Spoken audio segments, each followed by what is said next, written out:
বন্ধুরা সবাই কেমন আছো? বন্ধুরা আজকে তোমাদের আপন মায়ের পুকুরে ছেলের ঠাকুর ডুবানো নিয়ে অসাধারণ একটি সত্য ঘটনা বলবো। গল্পটি শেষ পর্যন্ত শুনলে তোমরা বাধ্য হবে হাতের কাজ করতে। না হলে সবাই আমাকে কাজ করে দিয়ে যাবে, আমি বাধা দেব না। আকাশী নীল টি-শার্ট পরে আমার গা ঘেঁষে দাঁড়িয়ে আছে আমার ছোট বোন কান্তা। আমি মুখ তুলে বলি বসে আছি, বৃষ্টি দেখছি। তা আমি দেখছি ভাইয়া, কিন্তু তোমাকে খুব বিষণ্ণতা একাকিত্বের ভেতর ডুবে থাকা মনে হচ্ছে। তোমাকে আমি অনেকবার বলেছি জলি আপার আহ্বানে সাড়া দাও। জলি আপা তোমার জন্য পাগল। দুইজনে বসে বৃষ্টির খেলা দেখতে খুব মজা পাবে। কান্তা আমার 2 বছরের ছোট, ভীষণ চট্টে হাসি খুশি মেয়ে, পাতলা গড়নের লিকলিকে শরীর, যেমন সুন্দরী তেমন লেখাপড়াতেও খুব ভালো। আমি জীবনেও কান্তার সাথে কথায় জয়ী হতে পারি না। কান্তা কথার সাথে কথা মিলিয়ে খুব সাবলীলভাবে কাবু করে দেয়। আমাদের মাঝে খুব মিল, ভাই বোনের সম্পর্ক হলেও তুই তুকারি সম্পর্ক। বাহিরে গেলে কেউ বুঝতেই পারে না যে আমরা ভাই বোন, সবাই মনে করে বন্ধু। কান্তা জলিকে খুব ভালোবাসে, তাই কান্তার আশা আমি জলির সাথে প্রেম করি। জলিও অনেক দিন যাবৎ আমার সাথে সম্পর্ক করতে চেষ্টা করে যাচ্ছে। আমি প্রায় 1 বছর নেশায় আসক্ত ছিলাম। কান্তার কারণেই আমি সেখান থেকে ফেরত এসেছি। কান্তা আমাকে খুব ভালোবাসে। মা আমার নারী আন্দোলন করে, যা আমার পছন্দ নয়। নিজেকে প্রচার আর প্রসার করায় আম্মা খুব ভালোবাসে, তাই নিজের টাকা খরচ করে আন্দোলন করে, কিন্তু নিজের অনেক ভুল নিজেই দেখে না। সন্তানের উপর অধিকার আছে, তবে তাদের দেখার সময় উনার নাই। আমরা ভাই বোন ছোট থেকেই কেয়ার করি না আম্মাকে। আব্বা খুব ব্যস্ত ব্যবসায়ী মানুষ। তিনি আমাদেরকে টাকা দিলেই সব দায়িত্ব শেষ, এমন ধারণা পোষণ করেন। দেশ বিদেশ ঘুরে বেড়ায়। মা বাবার মধ্যে তেমন কেমিস্ট্রি আছে বলেও মনে হয় না। আমরা দুইজন নিজেদের ভুবন সাজিয়ে রেখেছি। আড্ডা মারা, বাহিরে যাওয়া, ঘুরে বেড়ানো সব আমরা একসাথেই করি। কান্তা আমার ঘাড়ে হাত রেখে বলে, ভাইয়া জলি আপা খুব ভালো মেয়ে, তোমাকে সুখী রাখবে। হ্যাঁ বলে দাও। আমি ফোন করে দেই, দেখবে এই বজ্রপাতে কাক ভেজা শরীর নিয়ে তোমার কাছে হাজির হয়ে যাবে। কাকা ভেজা শরীর দিয়ে আমি কি করব? কি বলো ভাইয়া? মোস্ট রোমান্টিক দৃশ্য হল মেয়েদের ভেজা শরীর। তুই এত কিছু জানিস কি করে? কেন ভাইয়া, আমি কি ফিডার খাই? আমি এখনো বাচ্চা নাকি? তুই কি কারো জন্য ভিজিস নাকি? ভাইয়া, সিরিয়াল আছে না? তুমি শুরু করলে আমি চেষ্টা করতাম। তোমার জন্যই আমি কিছু করতে পারছি না। তোরে কে বাধা দিচ্ছে? যা খুশি কর। কি বলো? বিয়াদবি হয় না। দুনিয়াতে তুমি আগে আসছো, তাই তোমার আগে কিছু করতে হবে। না রে, আমার এই কমিটমেন্ট খেলা ভালো লাগে না। মা বাবার আচরণ দেখে এই খেলার প্রতি মন নেই। ভাইয়া, সেটা তাদের ব্যাপার। তাই বলে কি আমরা সেটা দেখে এখন নিজেদের কষ্ট দেব? ওদের মাঝে ভালোবাসা ছিল, আর সেটার প্রমাণ তুমি আর আমি। বাবা গরিব ছিল, তাই টাকার অভাব দূর করতেই টাকার প্রতি আগ্রহ বেশি। আম্মা আব্বার জন্য ঠিক নয়। তাই বলে কি আমরা ভুল করব? এত কিছু ভাবিস কি করে? তোর কেউ থাকলে বলো, বিয়ে দিয়ে দেই। ভাইয়া, আমি তোমার চিন্তা করি। তুমি এত হ্যান্ডসাম একজন মানুষ, আর তোমার গার্লফ্রেন্ড নাই। কি করে হয়? তোমার দিকে সব মেয়ে চেয়ে থাকে হা করে, তুমি কি জান? তাই তুই কি এই সব দেখে বেড়াস নাকি? আমি হয়তোবা দেখতে ফানি কার্টুন, তাই সবাই দেখে। না ভাইয়া, তুমি ফানি না, তুমি তাদের কাছে হানি। ওরা তোমায় দেখে দেখে গিলে খায়। যা কি বলছিস? ভাইয়া, তুমি আসিলেই খুব হ্যান্ডসাম, কিন্তু সেই ফিগারটাকে কাজে লাগাচ্ছ না। ইচ্ছা করলে অনেক মজা করতে পারো। কি করে? একটু এফোর্ট দাও, দেখবে প্রতিদিন তুমি বেড ডেটিং করতে পারবে। তুই কি করছিস নাকি এসব? আমি কোথায় পাবো? কেউ আমাকে পছন্দই করে না। সব সময় তোমার সাথেই থাকি। অপরিচিত সবাই মনে করে তুমি আমার বয়ফ্রেন্ড। ভাই বোন হলেও তো আমরা ফ্রেন্ডের মতোই চলি। ফ্রেন্ডের মতো, কিন্তু বয়ফ্রেন্ড না ভাইয়া। তবে তুমি আমার ভাইয়া না হলে জোর করে হলেও তোমাকে বয়ফ্রেন্ড বানিয়ে নিতাম। যে কোনো মেয়ে তোমার জন্য পাগল হবে ভাইয়া, বলে আমার পেছন থেকে আমার গলা পেঁচিয়ে ধরে। আমি বাধা না দিয়ে বসে থাকি। আর কান্তা আমার বুকে হাত বুলিয়ে দিয়ে বলছে, জলি আপা তোমার এই সুটাম দেহের পাগল ভাইয়া। হাত বাড়িয়ে দাও, এনজয় করো। কান্তার হাত যেন থামছেই না। আমার শরীরে তৈরি হচ্ছে এক ধরনের কেমিস্ট্রি। চোখ বন্ধ হয়ে আসছে আরামে। আমি হাত ধরে ছাড়ানোর চেষ্টা করে বলি, কিরে তোর কি হয়েছে?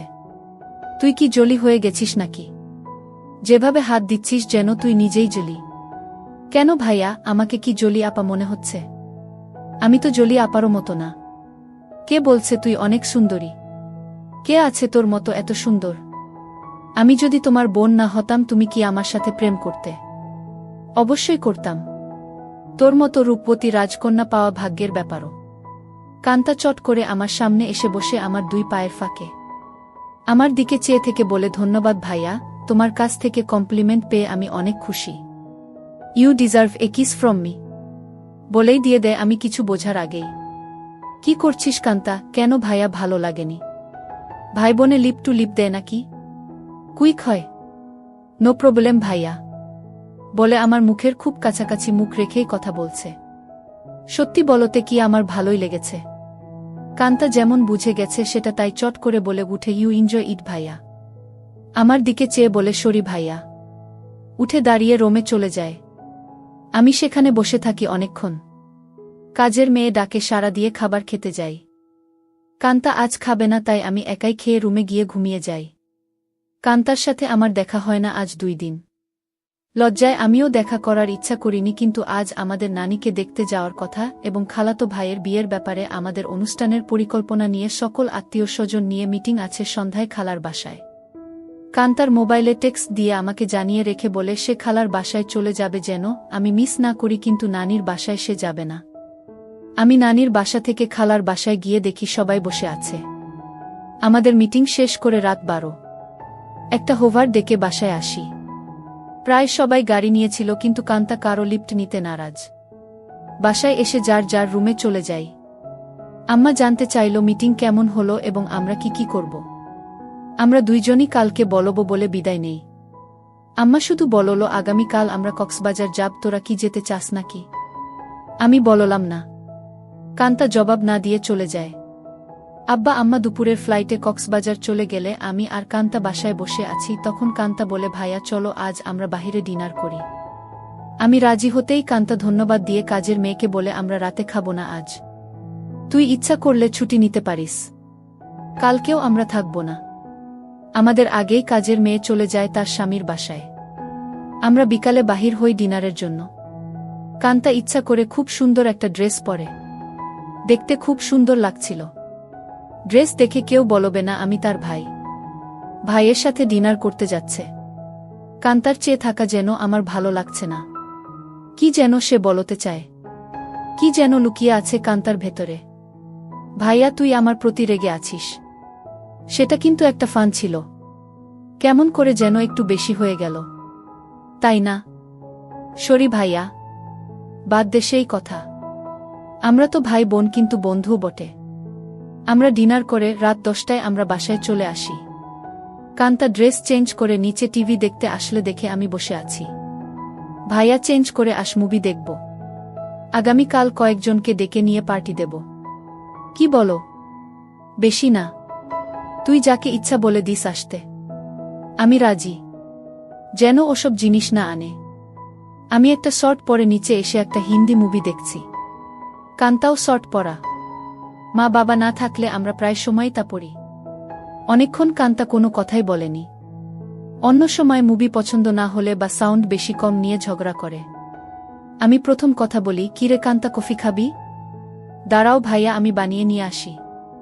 বলেই কিচেনে চলে যায় এবং কেটলিতে পানির সুইচটা দিয়ে অপেক্ষা করে। আমিও গিয়ে পাশে দাঁড়াই আর বলি, তোর মন খারাপ নাকি? কিছু তো বল। না ভাইয়া, আমার সেই ভুলের জন্য খারাপ লাগছে। কি যে বলিস, কি হয়েছে? আমি কিছু মনে করি নাই। ভালোই লেগেছে। ভালোই লেগেছে কথাটা বললাম কারণ কান্তা যেন সহজ হয় একটু। তোমার ভালো লেগেছে? তা আমি তখনই বুঝেছিলাম। কফি নিয়ে আমরা সোফায় পাশাপাশি বসে টিভি দেখছি। কান্তা আমার গাড়ে মাথা রেখে বলে, ভাইয়ে তুমি আম্মা আব্বাকে বলে আমাকে বিয়ে দিয়ে দাও। এত তাড়াতাড়ি বিয়ে করতে চাস কেন? আমি না ভাইয়া, তুমিও করো। আমাদের তো আর লেখাপড়া করে চাকরি করতে হবে না। তাহলে এনজয় করি। কি বলো? দেখলে না তুমি আমার সাথেই কি মজা পাইলে। ভাবি হলে তো আরো পেতে নাকি? কেন? ভাবির কি 2টা মুখ? আলাদা মজা লাগতো। আরে না ভাইয়া, মুখ একটা, জিহবা একটা ছাড়াও মজা লাগার আরও জায়গা আছে। আর সেদিন তুমি আমাকেই ভাবি মনে করে তোমার হাত অন্য জায়গারও খোঁজেছিল। কান্তা আমার কুলে মাথা রেখে বুক চেতিয়ে শুয়ে পড়ে। বলছি জলি আপাকে কালকে ডাক দাও আর ইচ্ছে মতো হাতাও।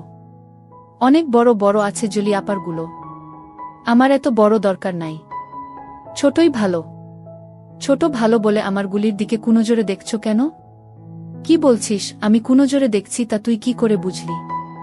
ভাইয়া আমার মাথার নিচের থেকে সংকেত দিচ্ছে। আমি টের পাচ্ছি বলেই হা হা করে হেসে উঠে বসে আর বলে, ভাইয়া আমি এখন জলি আপাকে ফোন দেই। এই ধূপসি মোটা জলি আমার লাগবে না। তোমার কি আমার মতো শুকনা কাঠ পছন্দ? তবে জলি আপা কিন্তু এক্সপার্ট, শুনেছি খুব আনন্দ দেয়। আমাকে অনেক কিছু শিখিয়েছে বলে আমার চোখে চোখ রেখে কেমন একটা ইশারা দেয় আর বলে, তুমি কিন্তু আমার বুকে হাত দিয়েছিলে ভাইয়া সেদিন। কি করছিস কান্তা? তোর কি লজ্জা নাই? কান্তা আজবসব কাজ করতে লাগল। আমি বললাম, কান্তা তুই কিন্তু অনেক দূর চলে যাচ্ছিস। ভাইয়া আমি অনেক দূর যাচ্ছি না ভাইয়া, এই মুহূর্তে আমার ভালো লাগছে তোমার জিনিসটা ধরে রাখতে, আর সেটাই সত্য। প্লিজ বাধা দিও না। কান্তা তুই আমার ছোট বোন, খুব আদরের। আমি চাই না সামান্য একটু ভুলের জন্য আমাদের জীবন নষ্ট হোক। ভুলের মাঝে আমরা বেঁচে থাকি। ভাইয়া আমাদের সম্পর্কে ফাটল ধরবে না। কান্তা এইসব তুই শিখলে কোথায়? ভাইয়া বয়স হয়েছে, মুভি দেখি আর আমার কাছে রাবারের একটা আছে, সেটা দিয়ে প্রতিরাত প্র্যাকটিস করি। সব শিক্ষার বড় শিক্ষা হলো সেটা। সব মেয়েদেরই বিয়ের আগে এই শিক্ষা অর্জন করা উচিত। অনেকক্ষণ আমাদের মাঝে কোনো কথা নেই, শুধু একে অপরের শ্বাসরুদ্ধকর মুহূর্তকে এনজয় করি। এত সুখ এত আয়েশ জীবনে পাই নাই। কান্তা আমার কানের কাছে বলে, ধন্যবাদ ভাইয়া, তুমি তো বাজিমাত করে দিয়েছ। আমার খালতো ভাই সোহানের বিয়ে আগামীকাল। আমরা খালাতো মামাতো ভাইবোন 15 জন, আর সোহান সবার বড়। ভাই 10 জন আর বোন 5 জন। এই প্রথম একজন ভাইয়ের বিয়ে। গত বছর সোহানের বোন লিজার বিয়ে হয়েছে। অনেক আনন্দ ফুর্তি করেছি আমরা। কান্তা আর লিজা আমাদের সকল ম্যানেজমেন্টের দায়িত্ব নিয়েছে। খুব ব্যস্ত। আজও সকাল সকাল চলে গেছে। সোহান ভাইয়াদের ছাদে ডিজে পার্টির আয়োজন হবে আজ রাতে। আব্বুর ক্লায়েন্ট থাকায় কানাডা থেকে আসছে, তাই সকাল সকাল হোটেল থেকে তাদের নিয়ে ব্রেকফাস্ট করে ফ্যাক্টরি পরিদর্শন করতে হবে। আম্মু অনেক রাগ করেছে, কারণ আম্মু চায় বিয়ের বাড়িতে যেন থাকে। বিয়ের দিন সারাদিন ছুটি আছে বলে আব্বু চলে যায়। আমি 11টায় ঘুম থেকে উঠে দেখি সেজেগুজে বসে আছে, খালার বাসায় যাবে এবং সেখান থেকে মেয়ের বাড়িতে কিছু জিনিস নিয়ে যেতে হবে। আমাকে দেখেই বলে, কিরে আজ অন্তত একটু তাড়াতাড়ি উঠলে কি হয়? কাজের মেয়েকে না বলে আজ নিজেই নাস্তা দেয় আমাকে। আর ফোনে বড় খালার সাথে স্পিকারে দিয়ে কথা বলছে। ড্রাইভার আমাদের বাসার সামনে বসে আছে, যেন তাড়াতাড়ি যায়। কি ব্যাপারও আম্মু, আজ নিজে এত আদর করে নাস্তা দিচ্ছ ব্যস্ততার মাঝেও? ফোনে থেকেই আম্মু বলে, তুইও তো আম্মুকে আদর করে অনেক কিছু খাইছিস, তাই একটু চামচামি করছি যেন আসল জিনিসটা পাই। বড় খালা বলে, কার সাথে কথা বলছিস? ছাবিনা? ছাবিনা আমার মায়ের নাম। আপি অঙ্কিত। এখন ঘুম ভাঙল। সবাই ভাবছে অঙ্কিত রাগ করেছে। ওকে সাথে করে নিয়ে আয়। ফোনটা অঙ্কিতকে দে। আপি শুনছে, কথা বলো। এই অঙ্কিত, গতকাল আসলি না কেন? সবাই ভাবছে তুই রাগ করেছিস। কারো ফোন ধরিস নাই কাল বিকালে? রাগ করিব কেন? গতকাল আম্মুর একটা বিশেষ অ্যাসাইনমেন্ট নিয়ে ব্যস্ত ছিলাম, সেটা করে দিয়েছি, তাই আম্মু আজ খুব খুশি। 2টার আগেই চলে যাব খালা। আমার নাস্তা শেষ হতেই আম্মু এসে বলে, এই অঙ্কিত, আমরা আবার কখন করব সেটা ভেবেছিস? এত ব্যস্ত হচ্ছ কেন? এই 3 দিন আমরা খুব ব্যস্ত থাকব। ওমা 3 দিন? ড্রাইভার বাহিরে বসে আছে। এখন যাও, দেখি সময় করে একটা কিছু করে দিব। কাজের মেয়েকে 3 দিন ছুটি দিয়ে আম্মু বলে, যা তোর স্বামীর সাথে এনজয় কর। 2000 টাকাও হাতে দেয়। শান্তা নামের কাজের মেয়েটা আমাদের পরিবারের খুব ভালো সম্পর্ক। আমরা সবাই নিজের মতোই ভালোবাসি। শান্তা বলে, আমি আগামীকাল বড় খালার বাসায় যাব, কথা হয়েছে। আমি খালাকে বলেছি কাজে সহায়তার জন্য। তাহলে তো খুব ভালো। আমাকে না জানিয়ে তোরা সব ঠিক করে ফেলেছিস। খালা আমাকে চিঠি দিয়ে দাওয়াত দিয়েছে। অনেক কাজ আছে না? সোহান ভাইয়া অনেক ভালো মানুষ, তাই উনার বিয়েতে সাহায্য করতেই হবে। ঠিক আছে, যা। বাহিরে ড্রাইভারকে গিয়ে বলো আমার 5 মিনিট লাগবে। তুইও দাঁড়িয়ে থাক, তোকে নামিয়ে দিব। আমাকে আম্মু বলে অঙ্কিত একটু উপরে আয় তো তাড়াতাড়ি বলে সিঁড়ি দিয়ে চলে যায়। আমি উপরে যেতেই আমার বলে অঙ্কিত যেতে মন চাইছে না, তোর সাথে এনজয় করতে মন চাইছে। এখন যাও, কথা দিলাম আজ সন্ধ্যায় কিছু একটা করে দিব। সত্যি দিবে তো নাকি জোয়ান মায়াদের পেয়ে আমাকে ভুলে যাবি? আমার শিরায় শিরায় আগুন জ্বলছে। কথা দিলাম ডার্লিং। আজ অনেক দিন পর আমার শখের বাইকটা বাহির করে ঠিক সময় খালার বাসায় পৌঁছে যাই। বাড়িটা খুব সুন্দর করে সাজিয়েছে। গুলশানে এমন 3 তালা বাড়ি আর সামনে পেছনে বাগানওয়ালা বাড়ি খুব কম। এক পাশে বাবুর্চিখানা বানিয়েছে, সেখানে মিতু আপা দায়িত্বে। যার যা দরকার মিতু আপা অর্ডার করে। আমাকে দেখেই বলে এনিথিং স্পেশাল লাগবে? না আপু, সবার স্পেশাল থেকে একটু একটু করে চেকে নিলেই আমার হবে। ভেতরে ঢুকেই কান্তার সাথে দেখা। ভাইয়া এসেছিস? চল উপরে যাবি ছাদে, আয়োজন কেমন হয়েছে দেখবি। বলে টেনে উপরে নিয়ে যায়। সাথে সাথে অনেকেই যায়। খুব সুন্দর হয়েছে। পার্টি কখন শুরু হবে? 6টায় সময়, 12টায় শেষ। কান্তা সবাইকে বলে এই তোরা সবাই নিচে যা, খাবারের কি খবর দেখ। আমি ভাইয়ার সাথে একটা সিক্রেট কথা বলে আসছি। নিশা রাগ করে বলে এক বাসায় থাকো, সিক্রেট কথা বাসায় বলে আসতে পারো না। যা পাকনামি করবি না। যখন আসছি ভাইয়া ঘুমাচ্ছিল। এই সিক্রেট কথাটা না বললে কাজে মন দিতে পারছি না। কান্তা আমাকে এক কোনায় নিয়ে বলে কি খবর মাই হিরু? রাতে টায়ার্ড ছিলে তাই বলে কি দরজা বন্ধ করে ঘুমিয়েছিলে? সকাল থেকে ছটপট করেছি, জানি তুই ডিস্টার্ব করবি তাই বন্ধ করে দিয়েছিলাম ভালো ঘুমের জন্য। ভাইয়া আমরা 1 বোতল শরাব নিয়ে আসছি, রাতে খাবো। খাবি নাকি? দেখা যাক। কান্তা মুচকি হাসি দিয়ে চলে যায়। জমে উঠেছে আমাদের ডিজে পার্টি। সোহানের চোখে মুখে আনন্দ। 3 বছরের প্রেমিকা তিন্নি বউ হয়ে ঘরে আসছে। মা বাবা ভাইবোন বন্ধুবান্ধব মিলিয়ে প্রায় 15 জন মানুষ ছাদে খাচ্ছে, গল্প করছে, মিউজিক শুনছে, ড্যান্স করছে। আমার কাছে এই সব আনন্দ খুব বাড়াবাড়ি মনে হচ্ছে। অয়থা টাকা পয়সা নষ্ট। দেশে অনেক গরিব আছে, সেই দিকে খেয়াল রাখা উচিত আমাদের। আমি কথা প্রসঙ্গে সোহান ভাইয়ার সাথে শেয়ার করি। সোহান ভাইয়া উঠে দাঁড়িয়ে মাইকের কাছে চলে যায় এবং মাইক হাতে নিয়ে বলে, লেডিস অ্যান্ড জেন্টস, আমার ছোট ভাই অঙ্কিত এইমাত্র আমাকে বলল ওর কাছে এই পার্টি খুব বাড়াবাড়ি মনে হচ্ছে। অয়থা আমরা টাকা পয়সা খরচ করছি। অঙ্কিতের কথাটা আমার ভালো লেগেছে। আমি আমার ব্যক্তিগত ফান্ড থেকে 5 লক্ষ টাকা আমার খালা ছাবিনার মাধ্যমে গরিব অসহায় মহিলাদের সাহায্য করব। সবাই হাত তালি দিয়ে সোহান ভাইয়ার চেয়ে আমাকেই বেশি ধন্যবাদ জানায়। আম্মু আমার কাছে এসে বলে অনেক খুশি হয়েছি। আরও বেশ কয়েকজন এই ফান্ডে দান করেন। প্রায় 30 লক্ষ টাকার প্রমিস হয়।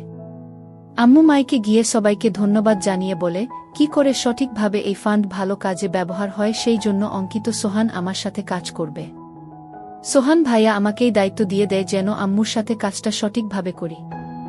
আম্মু আবার আমার কাছে এসে বলে আর দেরি সহ্য হচ্ছে না। আম্মু পাগল নাকি তুমি? কান্তা আমাদের পাশে এসেই বলে কি খবর ভাইয়া? আম্মুর নতুন পার্টনার হয়ে গেলে। আমি কান্তাকে বলি তুই ইচ্ছা করলে আমাদের পার্টনার হতে পারিস। বিনিময়ে কিছু দিতে হবে নাকি? আমাকে কিছু দিয়ে দিস হয়ে যাবে। এই কথাই তো আম্মু বলছিল আর তুই চলে আসলি। দিয়ে দিব, নিয়ে যেও, পার্টনার হতে চাই বলে চলে গেল। আম্মু আবার বলে এই অঙ্কিত কিছু বলো না, আমার এখন চাই। এখন কোথায় কি করে হবে? শত শত মানুষ। আমি জানি না, তুই একটা কিছু কর, নয়তো সবার সামনে খুলে ধরব কিন্তু। আম্মু কথা শেষ করতে না করতেই ফোন বেজে উঠে। আম্মুর খুব ঘনিষ্ঠ বান্ধবীর স্বামী কার অ্যাক্সিডেন্ট করেছে। আম্মুর সাহায্য চায়। আম্মুর পরিচিত হাসপাতালে আছে। ওদের অবস্থা তেমন ভালো না। আম্মু সবার কাছে বলে কিছুক্ষণের জন্য যেতে চায়, সাথে আমাকেও নিয়ে যেতে চায়। সবাই তাড়াতাড়ি চলে আসার কথা বলে দেয়। কান্তা আমার পাশে এসে বলে ভাইয়া কি খবর? আম্মু দেখি তোমাকে ছাড়া এখন চোখে পথ দেখে না। কি ব্যাপার? আম্মু কান্তাকে বলে তুই যদি যেতে চাস চল আমাদের সাথে। না আম্মু, তোমাদের ডিস্টার্ব হবে আমি গেলে। আমি এখানেই আছি। সোহান ভাইয়ার ড্রাইভার আমাদের নামিয়ে দেয় হাসপাতালে। আম্মু ডাক্তারের সাথে দেখা করে বলে উনি আমার রোগী। আপনারা চিকিৎসা করুন, টাকা পয়সা আমি দেখব। আম্মুর বান্ধবী শিলাকে সান্ত্বনা দিয়ে বলে চিন্তা করিস না, ঠিক হয়ে যাবে, তোরা কোনো টাকা দিস না, আমি পরে এসে সব ঠিক করব। তোর কাছে টাকা না থাকলে বলিস। সোহানের বিয়ে বাসায় বহু মেহমান আমার জন্য অপেক্ষা করছে, আমি এখন যাই। আমরা একটা ট্যাক্সি করে সোজা আমাদের বাসায় চলে আসি। আমার রুমে ঢুকে আম্মু বিছানায় গিয়ে আমাকে বলে, কই তুই আয়, আমাদের হাতে সময় নাই, মাত্র 1 ঘন্টা সময়।